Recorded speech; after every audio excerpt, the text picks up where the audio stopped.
ഓം ശാന്തി. ഈശ്വരനാകുന്ന അച്ഛൻ തൻ്റെ മക്കളെ വളരെയധികം സ്നേഹിക്കുന്നു. അതുകൊണ്ടാണ് ഭഗവാൻ പറയുന്നത്, തൻ്റെ കുട്ടികൾ എങ്ങനെയുള്ളവരോ ആയിക്കൊള്ളട്ടെ, പക്ഷേ അവരെല്ലാവരും എൻ്റെ മക്കളാണ്. അതുപോലെ നമ്മൾ ഓരോരുത്തരും എപ്പോഴും ആ ഈശ്വരന്റെ സ്നേഹത്തിൽ മുഴുകിയിരുന്നു കൊണ്ട് ഹൃദയത്തിൽ നിന്ന് പറയൂ, ഈ ഭഗവാൻ എങ്ങനെയാണ്, എന്താണ്, ഭഗവാന്റെ പക്കൽ എന്തുണ്ടോ അതെല്ലാം എൻ്റെതാണ്. ഒരിക്കലും അസത്യത്തിന്റെ സാമ്രാജ്യത്തിന്റെ അധീനതയിലേക്ക് വരാനേ പാടില്ല. നമുക്കറിയാം, നമുക്ക് ചുറ്റും ധാരാളം അസത്യത്തിന്റെ ലോകമുണ്ട്. ഭഗവാൻ സത്യസ്വരൂപനാണ്.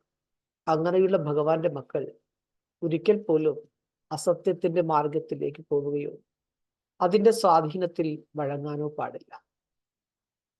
എപ്പോഴും ഹൃദയത്തിൽ നിന്നും, ഹേ ഭഗവാൻ, അങ്ങ് എന്റേതാണ്, അങ്ങ് എന്റേത് മാത്രമാണ് എന്ന് നിരന്തരം പറഞ്ഞുകൊണ്ടിരിക്കൂ, അനുഭവിച്ചു കൊണ്ടിരിക്കൂ. അതായത് പരമാത്മാ സ്നേഹത്തിൽ സദാ ലയിച്ചിരിക്കും. ഓം ശാന്തി.